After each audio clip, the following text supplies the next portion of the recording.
तो वामन मेश्राम जी आज जो कह रहे हैं कि मायावती का खात्मा हो जाना चाहिए या बहुजन समाज पार्टी समाप्त हो जानी चाहिए, तो वो डायरेक्ट ऐसा नहीं कह रहे हैं ना। इसके पीछे तो पूरा बैकग्राउंड है। उस बैकग्राउंड को हमें समझना जरूरी है। तो जब खापर्डे साहब का परिनिर्वाण हो गया और वामन मेश्राम जी को अपना उत्तराधिकारी बनाया, उसी तरह जब मान्यवर काशीराम साहब को ब्रेन स्ट्रोक पड़ गया और उसके बाद में बहुजन समाज पार्टी की कमान जो है वो बहन जी ने अपने हाथ में ली, तो तब वामन मेश्राम जी इसी बात को लेकर चल रहे थे कि भाई बामसेब जो है ये गैर राजनीतिक जड़ों को मजबूत करने का काम कर रहा है और पॉलिटिकल में बहुजन समाज पार्टी ऑलरेडी है, तो उसी को सपोर्ट किया जाए। इस्टेब्लिश पार्टी है और उसी को सपोर्ट करके बहन जी को पीएम बनाना चाहिए। तो इसके तहत वामन मेश्राम जी जो है वो 2001-2002 के बाद बहन जी के साथ में संपर्क करने का प्रयास किया, लेकिन बहन जी ने कोई रिस्पॉन्स नहीं दिया, पहली बात। दूसरा, जो बहुजन समाज पार्टी द्वारा जो कार्य किए गए उसके समर्थन में मेश्राम साहब ने बातें कही, जैसे जो अंबेडकर पार्क बनाया गया, रमाबाई अंबेडकर पार्क बनाया गया और स्मारक बनाए गए। तो आपको याद होगा कि इसके विरोध में ब्राह्मण जो है या बीजेपी के जो लोग हैं वो हाई कोर्ट में गए थे और इसका विरोध किया था कि जनता के पैसे का जो है ये मिसयूज किया गया, इसे बर्बाद किया गया, पार्क बनाया गया, करोड़ों रुपये इस पे लगाए गए। ऐसा आरोप उन्होंने बहुजन समाज पार्टी पे लगाया था। तो उस समय वामन मेश्राम जी ने जो राष्ट्रीय अधिवेशन हुआ था, उस राष्ट्रीय अधिवेशन में मेश्राम जी ने कहा था कि भाई जो पार्क बनाए गए ये कोई अवैध रूप से थोड़ी बनाए गए हैं। बाकायदा विधानसभा में उस पर बहुमत पारित किया गया है, वोटिंग हुआ है, बहुमत मिला है, बहुमत के बाद उस पैसे को अलोकेट किया गया है। तो वो अवैध कहाँ से हुआ या उसकी बर्बादी कहाँ हुई? विधानसभा में बहुमत से पारित किया गया पैसा, यानी कि जो चुनाव में जो लोग चुनकर आए, जनता ने जिन्हें चुना, उन चुने हुए लोगों ने इस बजट को पारित किया है। तो वो तो जनता की तरफ से या जनता के लिए बनाया गया पार्क है, तो उसका समर्थन किया। तो ये समर्थन जो किया था, ये समर्थन यही मैसेज देने के लिए कि भाई हम बहुजन समाज पार्टी के साथ है, हम अलग नहीं है और हमारा साथ सहयोग लेके आप और आगे बढ़ो। क्योंकि बामसेब जो है वो तो ऑलरेडी गैर राजनीतिक जड़ें मजबूत करने और कैडर बेस्ड संगठन का काम कर ही रहा था और उसकी शाखाएं और वो सब बहुत बड़े पैमाने पर चल रही थी, पूर्णकालीन प्रचारक वगैरह ये सारी व्यवस्था चली रही थी। लेकिन बहन जी ने इस बात को कुछ तवज्जो नहीं दी। तो सकता है सोचा हो वामन मेश्राम की क्या औकात है जो इसको पूछूं ऐसा भी हो सकता है। फिर आगे चलकर बहन जी ने सतीश चंद्र मिश्रा को पार्टी का राष्ट्रीय महासचिव बनाया। जब राष्ट्रीय महासचिव बनाया तो तब भी वामन मेश्राम जी ने विषय लगाकर ये समझाने का प्रयास किया गया था। उस साल आपके लखनऊ में राष्ट्रीय अधिवेशन था बामसेब का और उन्होंने कहा था, उसमें समझाया था, विषय लगाया था बाकायदा कि ब्राह्मणों को संगठन में शामिल करना ये अपने संगठन का ही सत्यानाश करने के समान है। तो ब्राह्मणों को एंट्री नहीं देनी चाहिए। और पुष्यमित्र शुंग का उदाहरण दिया और भी उदाहरण दिए उन्होंने कि ब्राह्मणों ने कैसे धोखेबाजी की बहुजन समाज के साथ, या बहुजन समाज के संगठनों में ब्राह्मणों के जाने का जो उद्देश्य होता है वो आपका संगठन बढ़ाना तो होता नहीं है ना, आपकी विचारधारा बढ़ाना होता है, बल्कि वो तो आपको खत्म करने के लिए, तबाह करने के लिए, बर्बाद करने के लिए आपके संगठन में आते हैं। अब इस बात को समझाने का प्रयास किया गया राष्ट्रीय अधिवेशन के द्वारा, लेकिन बहन जी ने नहीं माना। तब आप सोचिए कि एक तरफ चलो बहन जी को हम मुखिया मानते हैं और एक तरफ वो वामन मेश्राम जो बहुजन समाज का ही आदमी है और दूसरी तरफ सतीश चंद्र मिश्रा जो ब्राह्मण है। तो आंदोलन की दृष्टि से, विचारधारा की दृष्टि से अगर दोनों बहन जी को साथ देना चाहते हैं तो बहन जी ने किसका साथ लेना चाहिए या किसको प्रायोरिटी देनी चाहिए? सतीश चंद्र मिश्रा यानी ब्राह्मणों को या बहुजन समाज का संगठन चलाने वाले लोगों को? चलो वामन मेश्राम नहीं, चलो वामन मेश्राम चूंकि अभी बोल रहे हैं तो इसलिए उनकी बात निकली, लेकिन मैं कहता हूँ बहुजन समाज के जो विभिन्न संगठन है, उन संगठन को चलाने वाले जो मुखिया है, जिनका उद्देश्य सामाजिक जागृति है और व्यवस्था परिवर्तन है, तो उनका साथ सहयोग भी ले सकती है। उनका भी सहयोग नहीं लिया। मतलब बहुजन समाज के जो संगठन चला रहे, केडर बेस्ड संगठन चला रहे, केडर दे रहे, सामाजिक जागरण का कार्यक्रम चला रहे, उनका साथ सहयोग आपको नहीं चाहिए। किसका साथ सहयोग चाहिए? ब्राह्मणों का साथ। अच्छा चलो ब्राह्मणों को ले लिया, चलो हमें उससे भी प्रॉब्लम नहीं, अब ये 2007 की बात थी। अब ब्राह्मणों को ले लिया, उससे कोई प्रॉब्लम नहीं, चलो ले लिया, लेकिन फिर सिद्धांत और विचारधारा में चेंजेस नहीं होना चाहिए।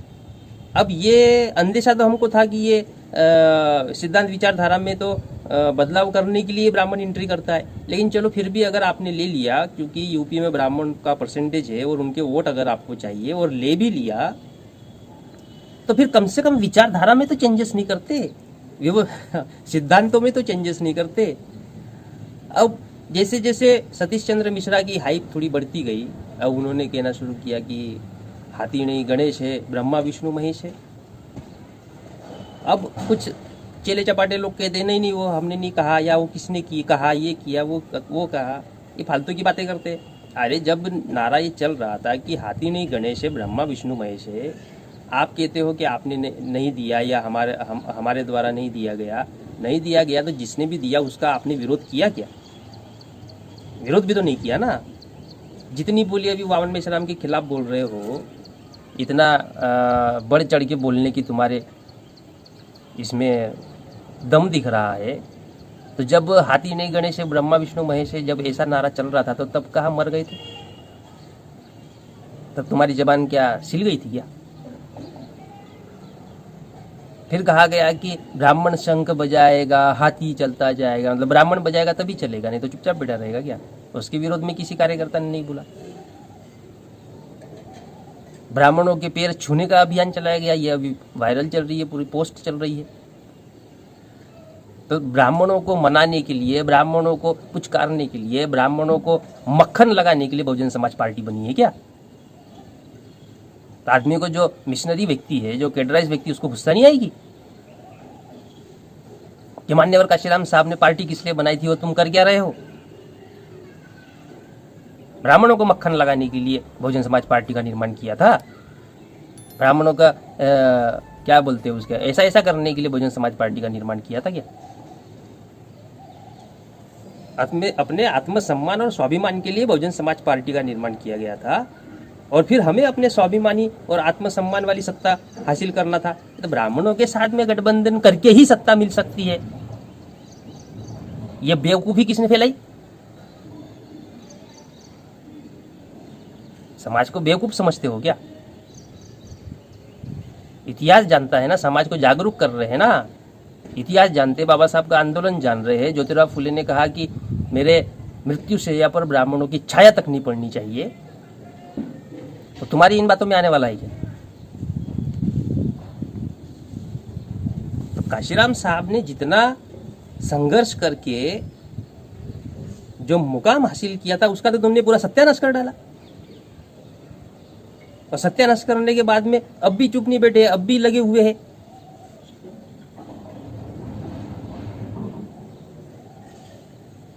जो पार्टी के लिए जो रिसोर्स होने चाहिए, 4 बार मुख्यमंत्री रहने के बावजूद वो रिसोर्स कहाँ है जो पार्टी को डेवलप करने के लिए होने चाहिए? क्या पार्टी का कोई चैनल है? मीडिया होना चाहिए बोलते ना, चैनल है क्या? क्या पार्टी का कोई अखबार चल रहा है? पार्टी में आपने ऐसे लोगों को रखा जो दिन रात केडर देने का काम करते हैं, तो केडर बेस बनाई कोई थीम, कुछ भी नहीं चल रहा है। तो फिर ऐसी पार्टी का क्या करने का, अचार डालने का? ब्राह्मणों के ही उसको मनाने के लिए काम कर रहे हो। परशुराम की मूर्ति बनाएंगे, क्या ऐसा कद्दू में तीर मारा था परशुराम ने जो उसकी मूर्ति बनाएंगे? क्या किया था बहुजन समाज के लिए? तो ये नहीं दिख रहा है कि जिस उद्देश्य के लिए काशीराम साहब ने पार्टी बनाई थी, वो उद्देश्य तो समाप्त हो गया है। अभी केवल राख बची है, तो उस राख को भी खत्म करना जरूरी है, उड़ा देना चाहिए, साफ करना जरूरी है। जब तक साफ नहीं करेंगे तब तक फिर ये परिवर्तन सही प्रकार से दिखाई नहीं देगा। जैसे कि महाराष्ट्र में आरपीआई ने जो रोड़े अटकाए थे काशीराम साहब को आगे बढ़ने में, वो रोड़े तो आज के समय में बहुजन समाज पार्टी अटका रही है, या यूं कहे कि बहन जी अटका रही है। वो इसका जो आरपीआई का जो खामियाजा महाराष्ट्र के लोगों को भुगतना पड़ा ना, आज 25 साल बाद 40 साल बाद समझ में आ रहा है कि उस समय काशीराम साहब जो कहते थे वो सच बात थी। आज महाराष्ट्र के लोगों को जो खामियाजा भुगतना पड़ रहा है, यही खामियाजा उत्तर प्रदेश के लोगों को भुगतना पड़ेगा अगर बहन जी के साथ रहे तो। ये प्रॉब्लम है, ये समस्या है। और इस समस्या से निदान दिलाने के लिए वामन मेश्राम जी ने कहा कि बीएसपी का खात्मा होना जरूरी है या बहन जी का चैप्टर क्लोज करना जरूरी है। पूरी तरीके से ब्राह्मणों की पार्टी बन गई है। क्या है आपका वहाँ पर? बहन जी करते हो, क्या है वो उधर? या तो वामन मेश्राम के साथ कभी भी आप बात कर सकते हो, कभी भी मिल सकते हो, छोटे से छोटा कार्यकर्ता भी जाके मिल सकता है। उधर क्या है?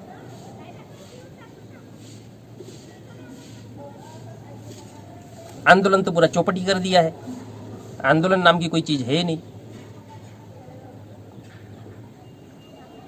सामने वाला बंदा आरएसएस के मुख्यालय पर रैली लेके जा रहा है और तुम्हारे को लग रहा है कि एक पार्षद नहीं चुना। अभी पार्षद से ज्यादा विधायक और सांसद से ज्यादा बड़ा काम है वो आरएसएस के मुख्यालय पर जाना। मुख्यमंत्री रहे हो ना, फिर औकात थी क्या आरएसएस के बारे में बोलने की?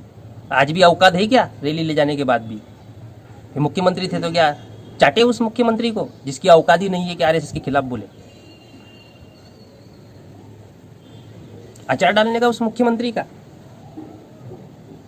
जो SC ST OBC के सांसद है, विधायक है, हम बहुत बड़े नेता है, हम ये करेंगे वो करेंगे, औकात तो थी है नहीं आरएसएस के विरोध में जाने की। जो बंदा गया उसके समर्थन में बोलने की औकात नहीं, चलो विरोध में बोलने की छोड़ो। जो बंदा आरएसएस के मुख्यालय पर रैली लेके गया, तुम उसका समर्थन करने की तुम्हारी औकात नहीं है, तुम क्या वामन मेश्राम का विरोध करोगे?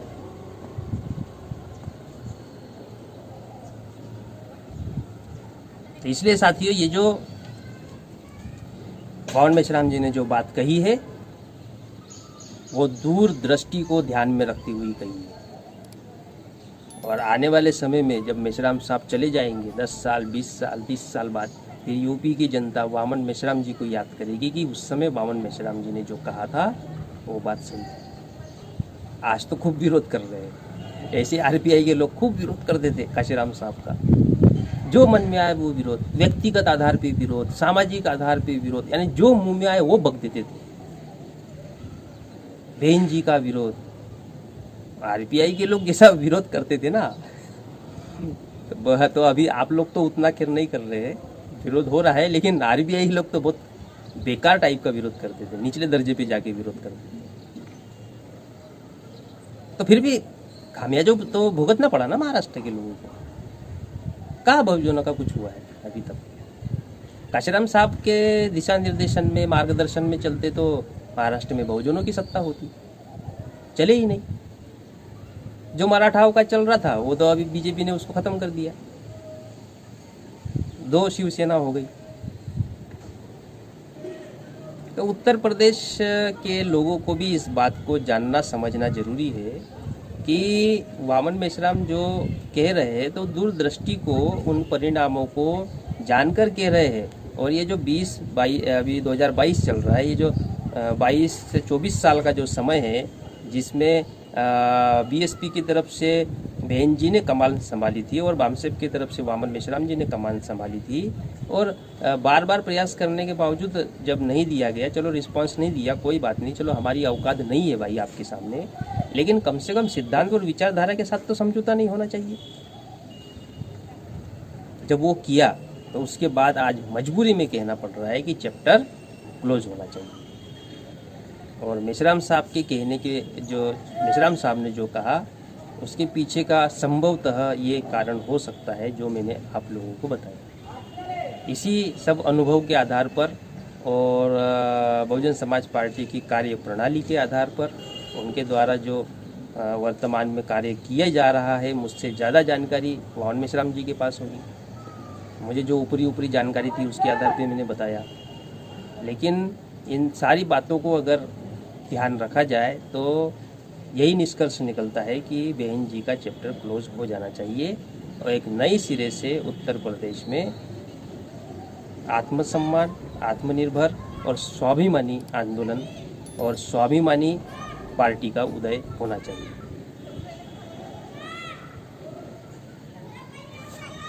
तो इतनी बात मैं कहना चाहता था। सभी साथियों को नमो बुद्धाय, जय भीम, जय मिलियस।